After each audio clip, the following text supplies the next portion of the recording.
கர்த்தர் இயேசு கிறிஸ்து நாமத்திலே உங்கள் அனைவருக்கும் வாழ்த்துக்கள். இந்த நாளுக்குள்ள அற்புதமான ஒரு வார்த்தை. இந்த வார்த்தை கேட்கும்போது உங்களை நீங்களே மாற்றிக்கணும். என்ன தெரியுமா? ஏசப்பா சொல்றார் மத்தேயு 10:31 அடைக்கலான் குருவிகளை பார்க்கலும் நீங்கள் விசேஷங்களாக இருக்கிறீர்கள். அப்படின்னா இன்றைக்கி அநேக காரியங்களை குறித்து கவலைப்பட்டு கொண்டு இருக்கிறோம், அநேக காரியங்களை குறித்து வேதனைப்பட்டு கொண்டு இருக்கிறோம். ஆனால் இந்த நாளிலே பார்த்துக்கொள்ளுங்க, இன்றைக்கி நம்ம உதவாக்கற, நான் தேர மாட்டேன், நான் உருப்பட மாட்டேன், எனக்குன்னு தருதலே பிள்ளை பிறந்திருக்கு, இப்படி ஒரு அவிவிசுவாசமான ஒரு நஷ்டமான வார்த்தைகளை தான் நம்ம பேசிக்கிட்டு அந்த வார்த்தையின்படியும் ஆகுது நம்மளுக்கு. ஆனால் உங்களையும் என்னையும் ஏசப்பா எப்படி பார்க்குறாருன்னா விசேஷமானவர்கள்னு சொல்கிறார்.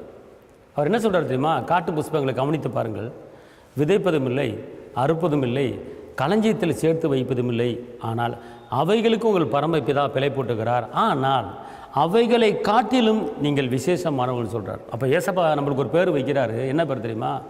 விசேஷமானவன். அப்புறம் நம்ம வாழ்க்கையில் டெய்லி ஒரு விசேஷம் நடக்கணும். ஏன் நடக்கலை அப்படின்னு கேட்டால் நம்ம விசேஷமான ஆள் அப்படிங்கிறத நம்ம தெரிந்து கொள்ளாமல் இருக்கிறோம்.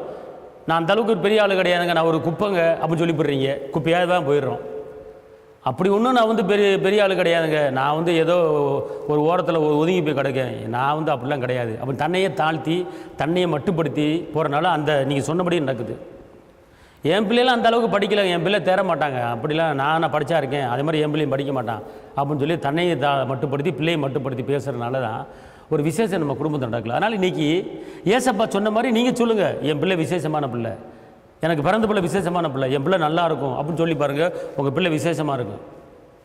ஒருவேளை நீங்கள் விசேஷமாக இல்லாமல் இருக்கலாம், நீ பெற்ற பிள்ளையாவது நல்லா இருக்கும். பேசுகிற வார்த்தையில் தான் எல்லாமே இருக்குது. தேரமாட்டான்னு சொல்லி பேசி போடுறான், உருப்பட மாட்டான்னு பேசி போடுறான், இவெல்லாம் விளங்க மாட்டான் அப்படின்னு பேசி போடுறான், என் வாழ்க்கை இப்படியாகி போச்சு, கடவுள் ஏன் ஜெபத்தை மட்டும் கேட்க மாட்டுறாரு அப்படின்னு சொல்லி இப்படியே பேசி போடுறோம்.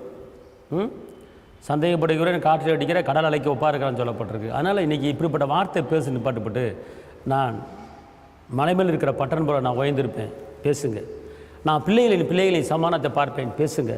கர்த்தரியை மேய்ப்பராக இருக்கிறான், தாழ்ச்சி அடைய மாட்டேன், பேசுங்க. அவர் என்னை புல்லுள்ள இடங்களில் மேய்க்கிறார், எந்த வறுமையும் எந்த கஷ்டமும் எனக்கு வராது. ஆகருக்கு நீரூற்றை உண்டு பண்ணி எனக்கு ஒரு நீரூற்றை உண்டு பண்ணுவார். நான் வெளியே புறப்பட்டு போய் என் சந்ததி கொளுத்த கண்டுபில் வளரும். நான் செய்வதெல்லாம் வாய்க்கும். அநேக ஜாதிகள் ஆளுவேன், அநேக ஜாதிகள் கடன் கொடுப்பேன், என் வெளிச்சத்தில் ராஜாக்கள் ஒளியிலும் கடந்து வருவார்கள். அப்படிப்பட்ட வார்த்தைகளை பேசி பாருங்கள். என் குடும்பம் விசேஷமான குடும்பம், என் பிள்ளைங்க விசேஷமானவர்கள், இயேசு விசேஷமானவன் சொல்லியிருக்காரு, நானும் விசேஷமானவன் என்று பேசி பாருங்கள். அந்த பேசினபடி நடக்கும். அதான் ஏசப்பா சொல்கிறாரு, நீ விசேஷமானவன். மத்தேயு 10:31 நம்ம சொல்ல பலபா சொல்கிற விசேஷமானவன். விசேஷமான காரியங்களை பேசுங்க, வாக்குத்தில் சொல்லுங்கள், அதன்படியே உங்களுக்கு நடக்கும். உங்களுக்கு நான் ஜெபிக்கிறேன். தகப்பனே ஏசப்பா, உண்மை நன்றி உள்ளத்தோடு உண்மை துதிக்கிறேன், ஸ்தோத்திரிக்கிறேன். கரம் பிடித்த நாயகரே, கைவிடாத கண்மலை, எத்தனை பேர் துக்கப்பட்டு வேதனைப்பட்டு நெருக்கப்பட்டு ஒடுக்கப்பட்டு பலவீனத்தில் கஷ்டத்தில் இருக்காங்க. ஆனால் இன்றைக்கி நீங்கள் விசேஷமானவன் சொல்கிறீங்க. ஒவ்வொருவரையும் விசேஷமாக நீங்கள் நடத்த போகிறதுக்கு நன்றி. தேவ கிருபை கூட இருப்பதாக இரத்த கோட்டைக்குள் மறைத்துக் கொள்ளுங்க. ஆசீர்வதிங்க இயேசுவின் நாமத்தில் பிதாவே, ஆமென்.